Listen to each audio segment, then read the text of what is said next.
Eu sou Pedro Luiz Moreira Lima. Eu sou Elisa Colepícolo, nós somos os autores de Adelphi, Voando por Justiça e Liberdade. Desde pequeno, meu pai, com a memória fantástica dele, contava as histórias de guerra, as histórias do Correio Nacional, todas essas. E aquilo. E além disso, eu recebia testemunha da história. Lá em casa, o Meirinha, a gente ia para casa do Nero Moura, o Cope, toda essa cambada vinha conversar contigo. Eu tive a sorte de conhecer. E eu dizia, poxa, essas histórias, isso daria um livro fantástico. Até que um dia eu cheguei para o pai, já adulto, pai, você tem que escrever a sua memória, escrever uma biografia. Não, tá, eu topo, mas você que tem que escrever.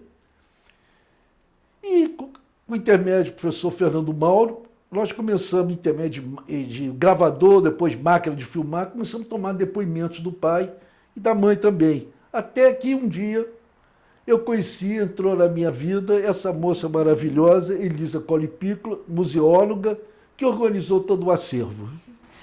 Eu fui chamada pelo Pedro para organizar, eram cerca de 8.000 documentos em papel, mais 6.000 fotografias, mais centenas de horas de depoimento em vídeo.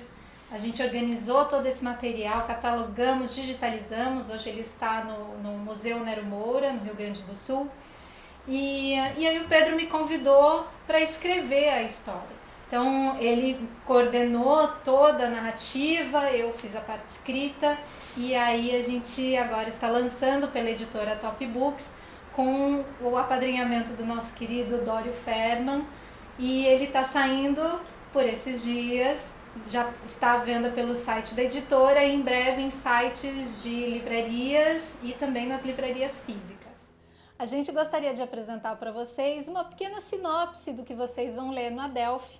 Claro, sem dar muitos spoilers, mas é basicamente a história de um rapaz nascido em 1919 na cidade de Picos, hoje Colinas, no Maranhão, e que viveu numa fazenda de produção de babaçu, de arroz, de açúcar, de algodão, e que era filho da dona Heloísa e do então advogado Bento Moreira Lima, que depois acabou se tornando juiz, e que o ensinou a ter um senso de justiça muito forte e um amor muito grande pela democracia. E em 34, quando eles foram ver a passagem do presidente Vargas por São Luís, o Rui teve o primeiro contato com aviões, ficou completamente encantado, decidiu que queria ser piloto e para isso ele precisava virar militar. E em 36 ele mudou para o Rio de Janeiro para entrar para a Escola Militar de Realengo, acabou se mudando para a Escola da Aeronáutica, recém-formada em 1941 e se formando lá em 42, chegou a ser instrutor da escola por um períodozinho e aí foi como voluntário para a patrulha aérea, que era o monitoramento da costa brasileira já feito durante o período de guerra aqui no Brasil, na base aérea de Salvador.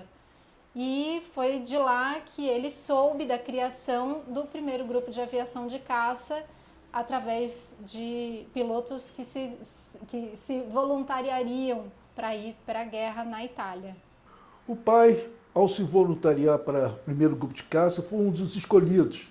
Primeiro, os pilotos fizeram o curso em maio de 44 e eles embarcaram para o Panamá com destino a água dulce, que de água não tinha nenhuma e nem dulce.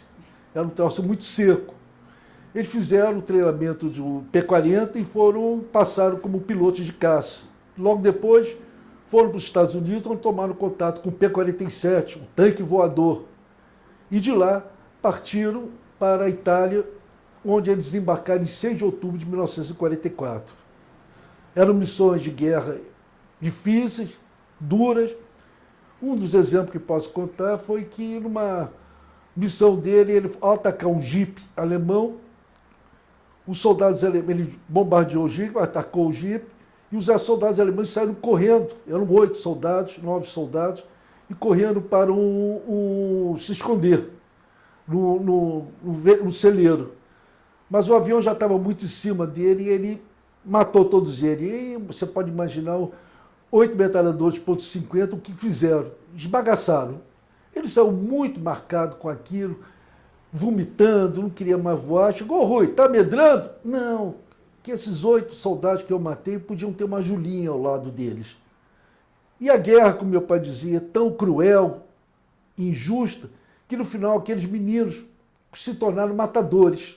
E, inclusive com técnicas, para como se matar gente. Era eles ou outros. Esse é o destino horrível de uma guerra. De volta da guerra, o comandante Nero Moura conseguiu convencer o presidente Vargas a manter o primeiro grupo de aviação de caça. Foi o único grupo que voltou da Itália e se manteve inteiro. Isso porque era mais interessante usar esses pilotos para treinar novos pilotos aqui no Brasil do que ter que mandar para treinamento fora do país. O Rui, então tenente, foi um dos instrutores da caça nesse início e acabou que foi também piloto de novo pelo Correio Aéreo Nacional, fez missões indigenistas junto com os irmãos Vilas Boas, com o sanitarista Noel Núteus, fez a missão de resgate da ossada do explorador Percy Fawcett e foi assimilado pelo gabinete do ministro Nero Moura, no governo do presidente Getúlio Vargas. Então ele estava ali dentro do Palácio do Catete naquele período onde se começou todo aquele burburinho golpista que acabou levando ao suicídio do presidente. Em 55, estava junto com o Marechal Lott na Novembrada, que evitou o golpe, que queria que o JK e o Jango não assumissem, e foi chamado pelo governo também para evitar um novo golpe em 56, em Jacareacanga. Essas atuações fizeram com que ele fosse muito perseguido pelos golpistas dentro da FAB, então o governo mandou ele para os Estados Unidos para trabalhar na CAB, que fazia a compra dos aviões entre Estados Unidos e Brasil. Lá nos Estados Unidos acabou entendendo um problema grave de saúde, de hérnia, causado pelas missões de guerra, pelos acidentes aéreos que ele sofreu, fez uma operação seríssima e voltou para o Brasil para voltar a atuar aqui, fundando o GTE, o Grupo de Transporte Especial, e também fazendo um curso de contra-espionagem na Alemanha. O pai, com várias atuações, que ele foi conhecido nas Forças Armadas como oficial legalista, defensor intransigente da democracia e dos direitos humanos. E por isso foi muito perseguido. Em 1961, com a renúncia de Jânio, assumiram o poder o ministro da Marinha, do Exército Aeronáutico, conhecido popularmente como os Três Patetas, que realmente eram três patetas.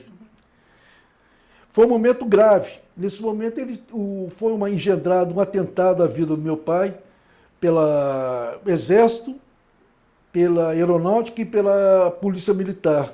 Felizmente, esse golpe, uma série de acontecimentos, foi frustrado.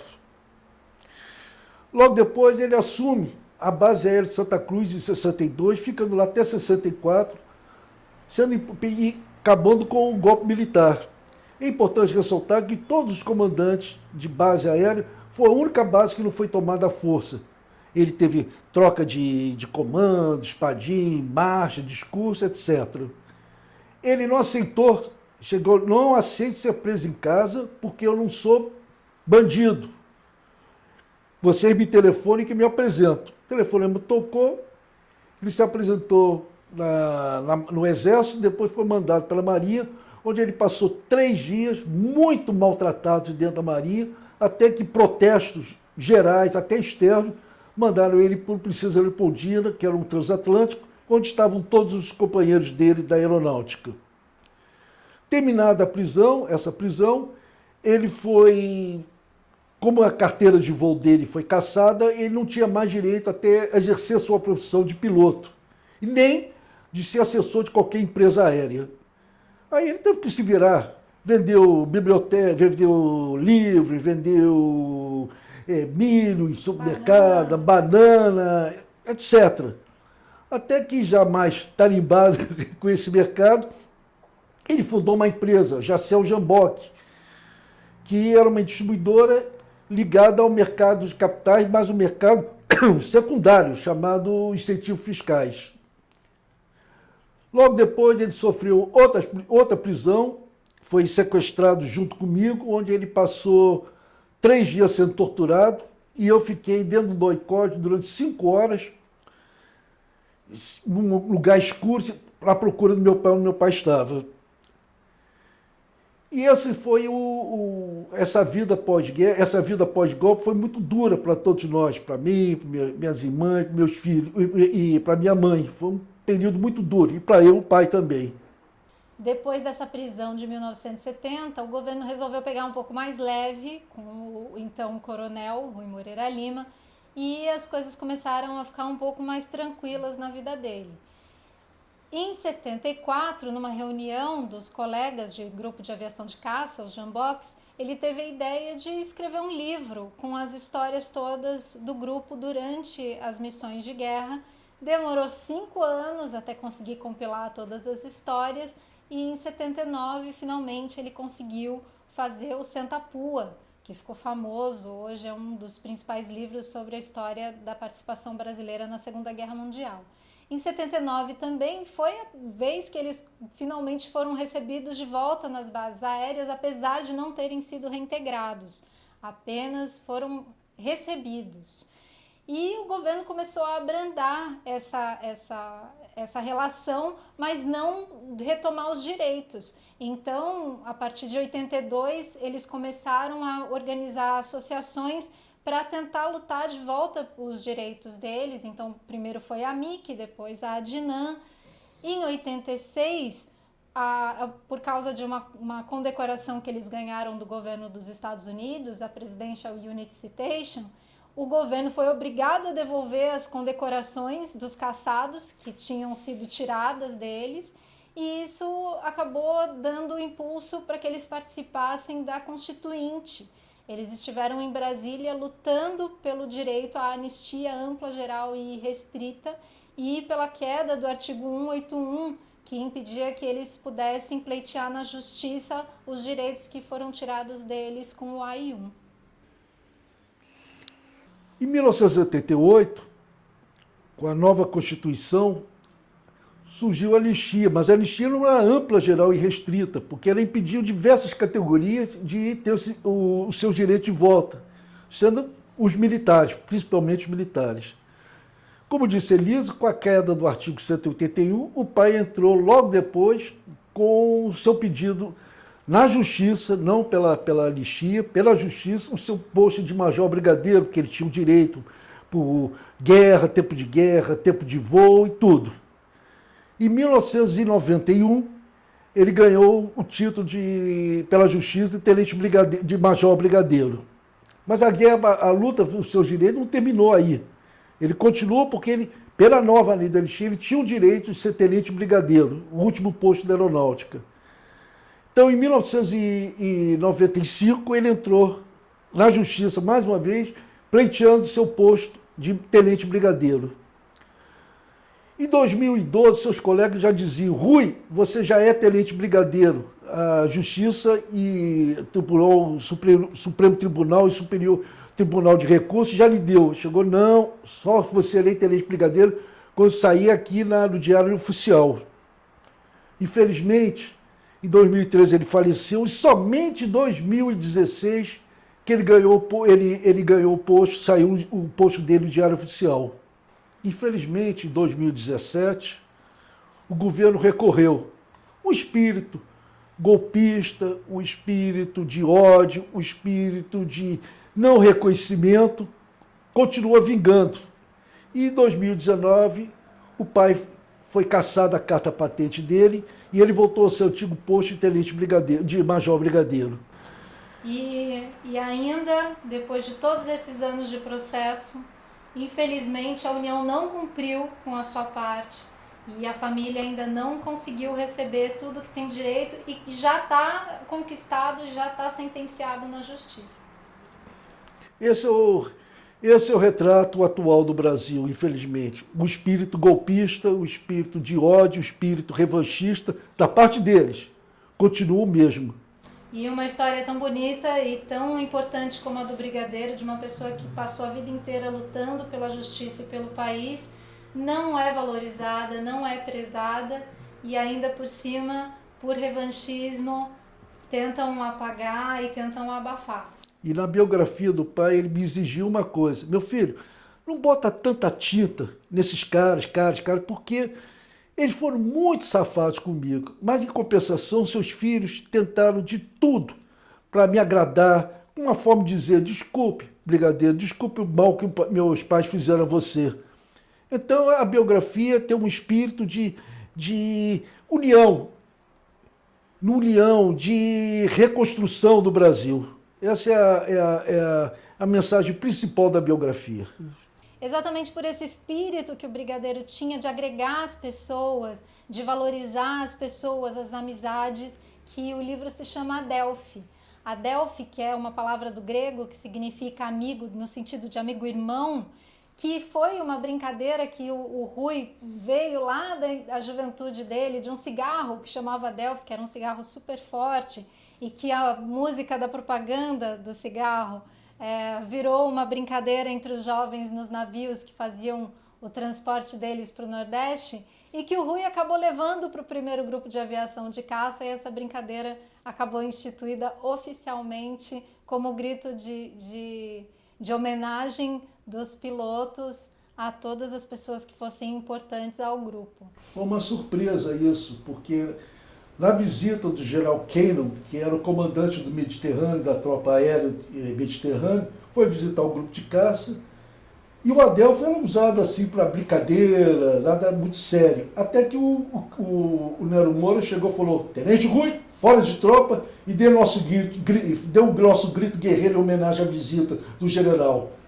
Deu o Adelphi. O pai ficou surpreso, mas ordem dada, ordem cumprida. Ele saiu de tropa e falou: atenção, tropa!